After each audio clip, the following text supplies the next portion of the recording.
sulit untuk menjawab pertanyaan yang di luar ekspektasi karena memang kita kurang referensi. Betul. Saya juga kemarin pas mau kasih materi begitu saya baca banyak sih. Saya baca seharusnya saya kasih gambarnya kayak bagaimana. Jadi kemarin saya kasih kartun-kartun dan kawan-kawan. Dan kemarin berjalan cukup baik. Jadi memang yang kau bilang itu masa konservatif itu penting. Jadi kemarin tuh saya tahu saya kekurangannya di mana. Jadi saya memang sangat kurang dari segi pengetahuan agama kalau misalnya mau dihubungkan. Jadi kemarin saya tidak sendiri, saya minta ditemani sama ketuanya KPAJ Kak Yuda yang menurutku pengetahuan agamanya cukup baik. Jadi ketika saya menjelaskan itu ditimpali lagi sama Kak Yuda dihubungkan supaya pendekatannya lebih baik. Jadi begitu sih kadang karena kalau misalnya itu salah satu hal yang penting menurutku, kita itu harus sadar kekurangannya kita itu di mana dan kita harus sadar bahwa kita tidak bisa melakukan semua hal sendiri gitu. Jadi kalau kita sudah tahu kekurangannya kita di mana, kita betul-betul harus cari orang yang bisa menutupi kekurangan supaya apa yang kita mau lakukan itu tercapai tujuannya dengan baik. Jangan sampai kita cuman sekedar niat yang baik gitu ya. Jadi niatnya baik tapi penyampaiannya salah, jadinya orangnya tangkapnya salah. Betul. Ini kira-kira kalau saya untuk belajar sex education untuk anakku nih umur 4 tahun ini kira-kira saya cari referensi di mana ini, Bro? Bagusnya. Coba kalau misalnya kok googling, saya nggak lupa siapa yang keluarkan, kalau nggak salah itu yang keluarkan itu UNICEF. Jadi dia ada satu PDF memang, di situ dia bagi-bagi untuk usia ini apa yang harus diajarkan, usia 9 sampai 12 apa yang diajarkan, 12 sampai 16 apa. Iya. Betul. Itu seharusnya. Tapi kayaknya kayak harus pas kau bikin acara itu dokumentasikan via YouTube sebenarnya, Bro. Jadi kayak kau bisa bikin juga pelatihan parenting, pendidikan seks untuk para orang tua kayak saya ini. Mungkin via Zoom call atau bagaimana kan lumayan juga sebenarnya. Sebenarnya kalau saya punya ide seperti itu. Siapa tahu nanti kau saya pelajari dulu supaya yang saya sampaikan bisa holistik toh, jangan betul. Tengah-tengah. Insya Allah suatu saat karena saya juga sadar dia bilang kita punya platform sekarang ada YouTube, ada Instagram, ada Facebook dan sangat salah kalau misalnya saya simpan ilmu untuk diri sendiri sih. Dan untuk semua orang juga, semua orang tidak boleh menyimpan ilmunya untuk diri sendiri. Semua itu harus dibagikan. Tidak ada yang eksklusif. Ilmu kedokteran cuman boleh ditahu sama dokter itu sudah tidak relevan nih sekarang. Jadi semuanya memang harus dibagikan yang bisa dibagikan. Betul, Bro. Ini kan kebetulan kan kawin kan jurusan spesialis saraf, toh? Iya. Nah itu yang kau pelajari ini tentang bagian dari otak ke spine saja atau lebih ke pada ada juga masalah anxiety seperti apa? Sekarang kan lagi maraknya ini anak-anak muda ini merasa mereka tuh punya penyakit mental, selalu merasa insecure dan lain-lain. Itu ada enggak kau pelajari di pendidikan doktermu itu? Itu sebenarnya dipelajari waktu pendidikan dokter umum yang S1. Dokter umum. Iya. Tapi kalau misalnya spesialistiknya itu spesialistik kedokteran jiwa sebenarnya. Jadi yang sentuh ke sana itu kan bisa psikolog, bisa psikiatris. Tapi kalau psikolog dia tidak bisa memberikan obat-obatan. Kalau misalnya sudah ada gangguan-gangguan jiwa yang agak berat dan butuh obat-obatan itu memang sudah harus psikiatris. Tapi saya sekedar tahu sebenarnya. Tapi untuk lebih detailnya itu harusnya spesialis kedokteran jiwa. Tapi kalau masalah anxiety kayak gitu, cemas-cemas itu sebenarnya kan berkaitan dengan semua macam penyakit, bukan cuma saraf, penyakit dalam. Bisa juga penyakit dalam. Semua penyakit, orang dengan cemas itu kan bisa menimbulkan penyakitnya sendiri. Jadi walaupun kita bilangnya psikosomatis toh. Psikosomatis ya, benar. Tidak ada penyakit. Walaupun tidak ada penyakit fisik, tapi karena memang di drive oleh pikiran, jadinya kita merasa ada penyakit. Nah itu bisa gambaran klinisnya bisa ke seluruh sistem, bisa sistem saraf, bisa sistem pencernaan, bisa sistem pernafasan dan kawan-kawan. Sebenarnya semua bisa kena. Tapi kalau misalnya kita mencoba cari secara fisik ternyata tidak didapatkan kelainan dan ternyata ini murni karena mental, karena kesehatan jiwa, memang itu kita harus rujuk ke spesialis kedokteran jiwa. Kalau masalah itu mereka sama kayak saya sekolah 4 tahun khusus untuk kuasai otak dan spine, dan mereka sekolah 4 tahun khusus untuk kuasai kesehatan jiwa. Jadi kalau dibandingkan ini pasti mereka lebih kompetensi masalah itu. Jadi tapi menurutmu saya nonton, saya banyak nonton IG live juga ya masalah itu, masalah anxiety. Jadi intinya dibilang yang saya tangkap adalah anxiety itu adalah respon yang normal. Jadi ketika kita cemas, berarti itu adalah respon yang normal karena kita berusaha mengontrol sesuatu yang tidak bisa kita kontrol. Di situ kecemasan muncul. Jadi kayak misalnya kita mau ujian tapi kita tidak cukup belajarnya, kita merasa bahwa saya belum cukup belajar ini, jadinya kita cemas. Karena kita tahu bakal ada kemungkinan soal tidak bisa saya jawab. Gitu, kayak gitu contohnya.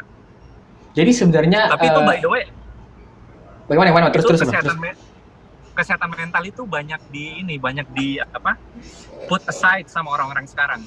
Orang-orang sekarang itu banyak yang ignorance, kayak enggak Jini stres biasa Ji, enggak Jini kayak normal Jini kalau saya begini. Tapi kapan itu betul-betul sudah mengganggu aktivitas, itu super harus konsultasi terutama ke dokter kesehatan jiwa, karena jangan sampai masuk ke fase yang lebih berat. Kalau sudah masuk ke fase yang lebih berat, itu biasanya pengobatannya jadi seumur hidup, pengobatannya belum tentu juga bisa diobati.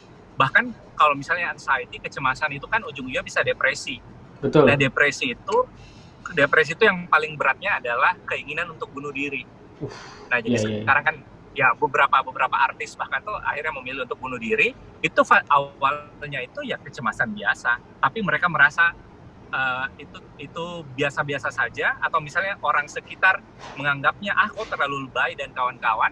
Jadi akhirnya mereka berusaha menutupi untuk diri sendiri dan akhirnya masuk ke fase depresi dan tidak ada lagi dukungan dari orang sekitar, menganggap bahwa kayak kok terlalu lebay, nggak usah mikir ke psikiatri, nanti kok dikira gila.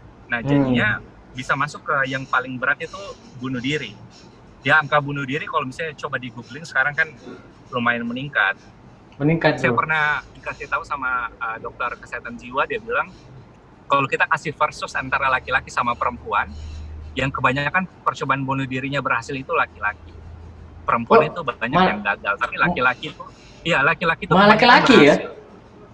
Laki-laki yang kebanyakan berhasil. Jadi itu sih berarti intinya ini kan sebenarnya kan pemikiran tuh. Jadi pemikiran ini yang kita punya permasalahan di pemikiran itu bisa berimbas ke penyakit-penyakit yang lain tuh akhirnya tuh, padahal organ-organ ini tidak ada masalah.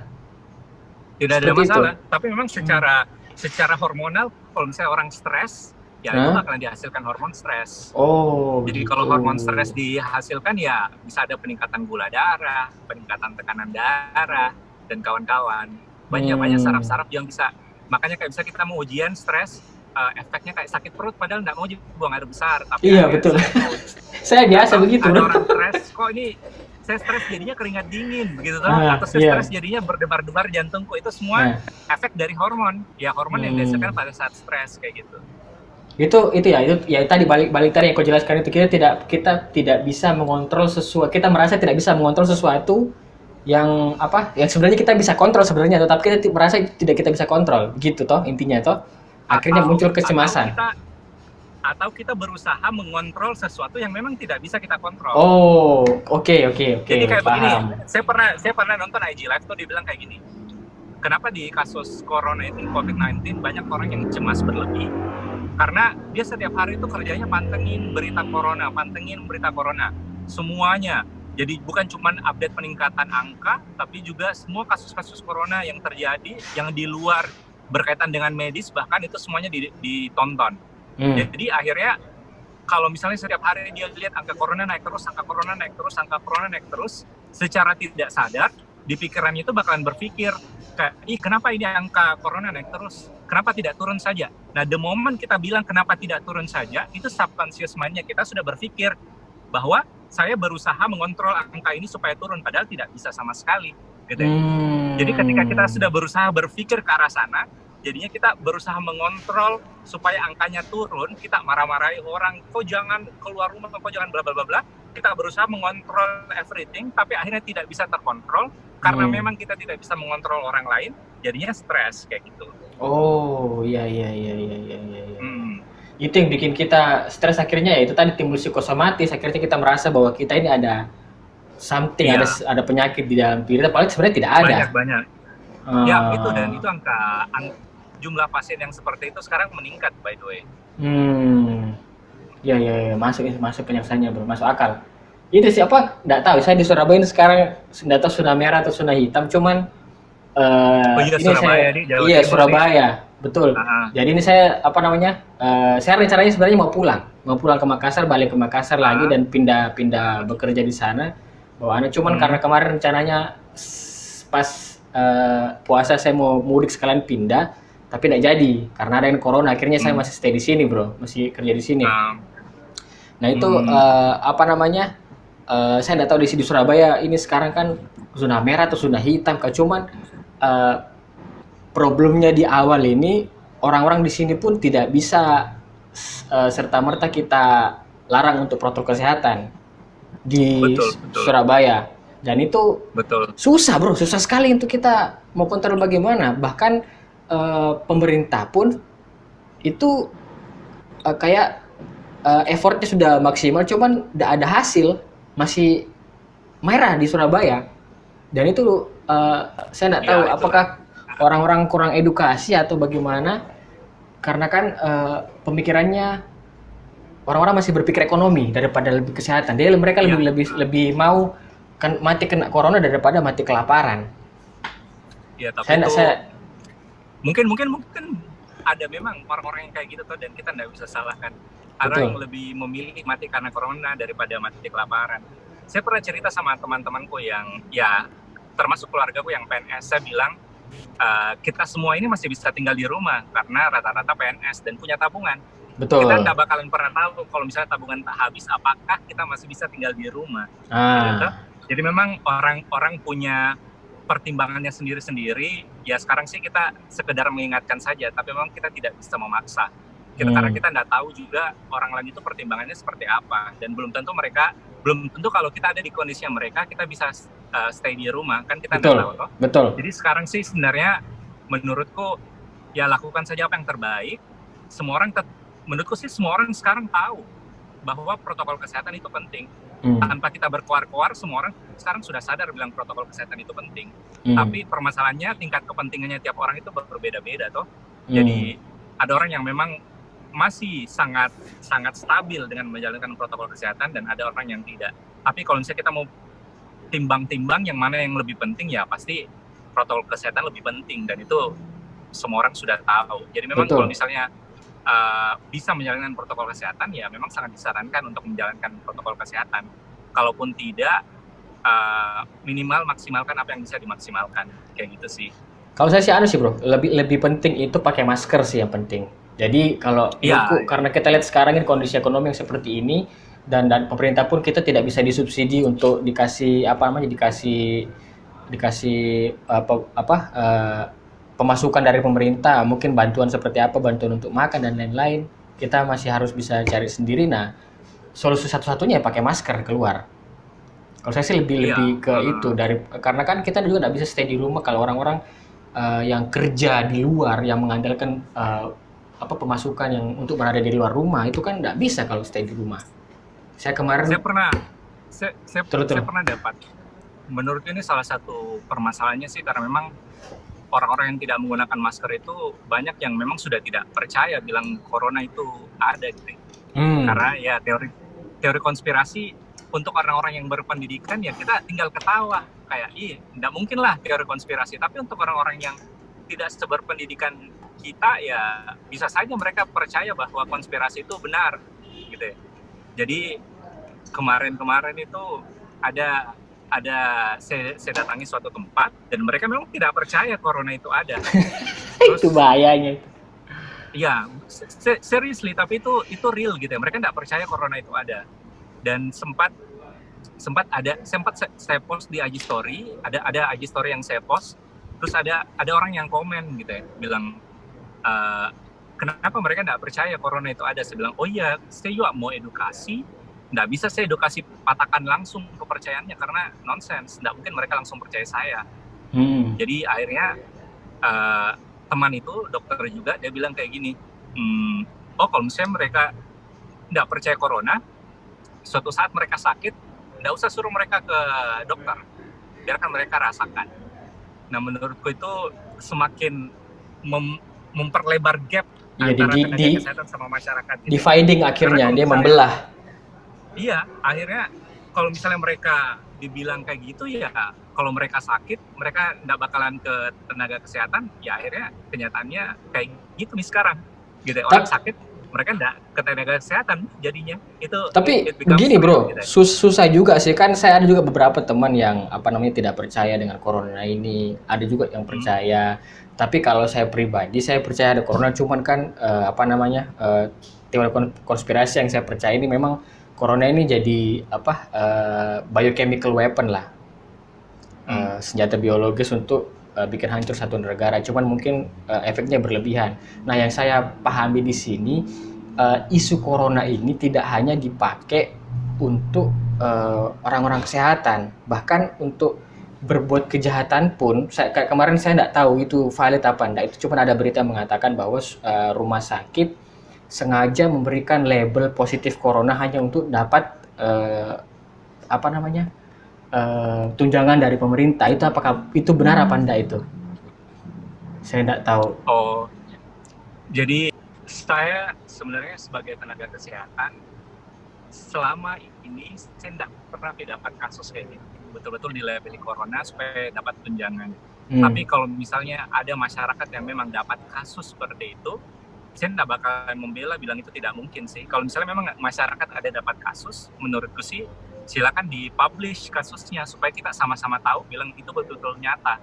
Karena kalau misalnya sekedar pendapat dan tidak ada kasus yang dipublikasi, nggak ada yang real case-nya seperti apa, jadinya kita bakalan bentrok terus antara tenaga kesehatan sama masyarakat. Karena tenaga kesehatan bakalan selalu merasa bahwa kita sudah melakukan yang terbaik. Dan masyarakat selalu merasa bahwa tenaga kesehatan tidak melakukan yang terbaik. Bukan cuma di profesi kesehatan sih. Kita ke bank, kita selalu curigaan sama pegawai bank. Kita ke pengacara, kita curigaan sama pengacara. Di seluruh profesi pasti ada kecurigaan gitu ya. Jadi kalau misalnya memang ada sesuatu yang aneh, menurutku sih silakan dipublikasi. Sekarang kan kita negara demokrasi sekali. Publikasi dan ternyata itu nyata, pasti bakalan diaudit. Tapi kalau misalnya tidak ada real case yang ditampilkan, akhirnya bakalan saling defensif nih. Masyarakat percaya apa yang masyarakat percaya, tenaga kesehatan juga percaya apa yang tenaga kesehatan percaya. Bakalan begitu terus sampai ada kasus realnya seperti apa. Susah ini. Kemarin juga ada baru yang viral kemarin, thread di Twitter itu bro, dia daftar Akpol. Sudah pernah baca belum itu, dia terjadi di Twitter. Dia daftar Akpol, dia ranking 1 posisinya, dia sudah siap untuk dikirim ke Jakarta atau di mana gitu, ke pusat untuk seleksi interview. Tapi ketika hamin beberapa hari begitu sebelum dia dikirim ke dikirim ke pusat untuk tes Akpol itu, ternyata dia didatangi sama dari Polda dan dinyatakan dia itu positif corona. Padahal tesnya dia bro, dia sudah tes swab, dia sudah tes rapid dan lain dari beberapa rumah sakit itu menyatakan dia tidak positif. Tapi pas ketika sudah mau masuk di tes yang lebih tahap selanjutnya untuk Akpol, ternyata dia sama orang Polda di tempatnya dia itu katanya didatangi dan dikasih label positif corona. Akhirnya dia di situ gagal. Dan ujung-ujungnya itu bikin orang percaya bahwa ternyata praktek bayar untuk bisa jadi masuk ke Akpol itu nyata. Praktek-praktek seperti ini memang nyata adanya. Itu yang saya bilang, kenapa harus begini begitu loh. Akhirnya kan orang-orang percaya bahwa corona ini hanyalah sebuah alat yang dipakai untuk menghancurkan seseorang. Kan begitu sebenarnya, akhirnya endingnya. Iya, sebenarnya kan kalau ya kita sama-sama tahu lah praktek-praktek KKN, praktek tidak jujur untuk masuk suatu instansi, bukan cuma kepolisian, masuk di sekolah lah, masuk SMP 8 lah, masuk SMA 5 lah, kan betul. Selalu ada praktek-praktek kayak gitu toh. Iya. Cuman bedanya dulu itu orang tidak punya media untuk speak up, mengeluarkan. Orang tidak punya media untuk speak up. Sekarang orang punya media untuk speak up dan orang sudah sangat progresif dan sensitif dengan isu-isu kayak gitu. Jadi sekarang kebebasan berpendapat itu betul-betul sudah ditanamkan sebagai hak asasi. Saya bebas berpendapat dan kawan-kawan. Akhirnya ketika orang speak up di sosial media, itu gampang sekali jadi viral. Dan ya kita juga harus tahu sih bahwa tidak semua yang viral itu benar dan tidak semua yang viral itu tidak benar. Jadi memang semua harus ada fact checknya, harus cek faktanya dan kawan-kawan. Tapi kalau misalnya memang itu terjadi dan memang ada kemungkinan itu terjadi, ya menurutku sih memang harus ada kayak lembaga-lembaga bantuan pendampingan kayak gitu toh, supaya kasusnya bisa dikawal sampai selesai. Soalnya banyak juga kasus yang viral akhirnya sekedar viral dan akhirnya selesai. Dan kalau misalnya tidak diselesaikan, bakalan ada mungkin sequel-sequelnya. Kasus begitu mungkin bakalan muncul dengan pola yang sama dan peredaman kasus yang sama. Tapi kalau misalnya itu tidak benar, nah itu juga bahaya soalnya. Ya sekarang kan itulah katanya gini, jadi di sosial media itu sekarang dengan kebebasan berekspresi, sumber yang ada di mana-mana, semua orang bisa Google everything, semua orang bisa dapat berita. Jadinya semua orang itu banyak yang merasa bahwa mereka ahli kayak gitu. Karena memang mereka merasa bahwa ketika saya sudah baca, oh berarti ini sudah fakta ini karena saya sudah baca, sudah ada sumbernya di Google kayak gitu.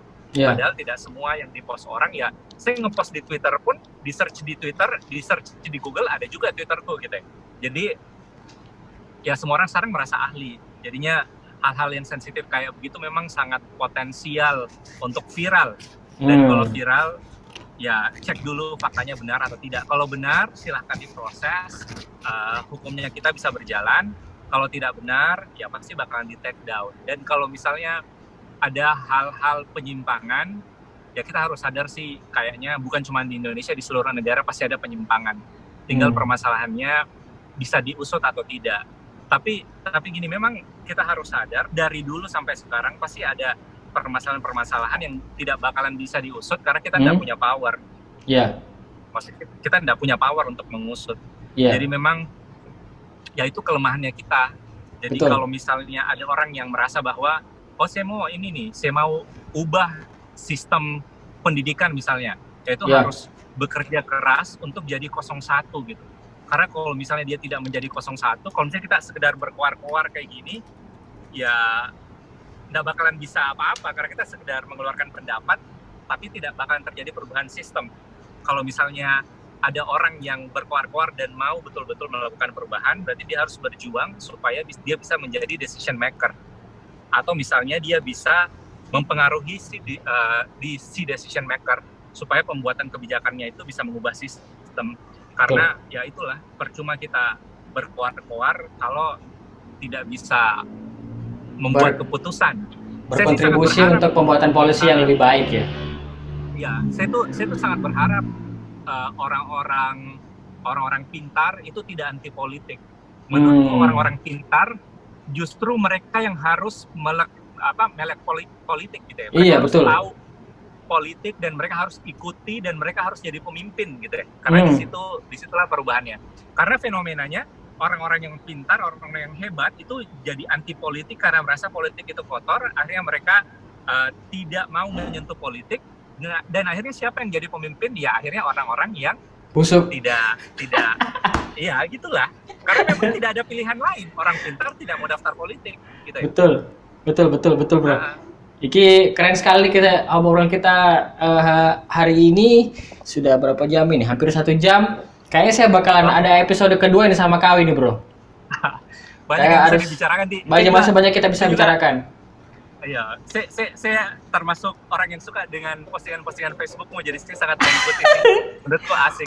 Padahal postingan Facebookku masalah politik semua. Ya enggak apa-apa, itu kan suatu pandangan dan tidak semua orang berani mengemukakan pendapat. Betul. Oke bro. Kalau begitu nanti kayak saya bakalan hubungi kau lagi untuk kita bisa ngobrol-ngobrol lagi. Untuk itu saya bisa terima kasih karena saya ini sudah meluangkan waktunya kita bicara via Zoom. Semoga bisa segera selesai pendidikannya dan tambah lancar ini komunitas peduli anak jalanan Makassar ini. Amin, amin. Oke bro, terima kasih. Thank you. Sukses juga buat kau. Siap. Untuk semuanya. Siap. Kalau itu terima kasih bro. Thank you. Assalamualaikum warahmatullahi wabarakatuh bro. Waalaikumsalam warahmatullahi. Nah, itu tadi kita obrolan bersama Dr. Raisa Al-Fatir Heri. Saya masih ingat sekali itu namanya beliau itu karena saya dulu sempat satu kelas bersama dia di SMP 8 kelas 2H. Itu kita alumni 2004. Terima kasih. Insya Allah bakalan ada obrolan episode kedua lagi bareng Dr. Raisa ini. Tapi bukan Dr. Raisa Broto Asmoro, bukan. Ini Dr. Raisa Al-Fatir Heri. Dokter milenial yang keren lah pokoknya, banyak social movement-nya juga banyak dan beberapa kegiatan-kegiatan positif yang dia kegiatan positif yang dia bangun tentunya. Oke, terima kasih. Segitu dulu dari saya, Muhammad Ikhlas di Spendle Business Club. Terima kasih sudah nonton, jangan lupa di share, like dan komen di video ini. Terima kasih. Assalamualaikum warahmatullahi wabarakatuh.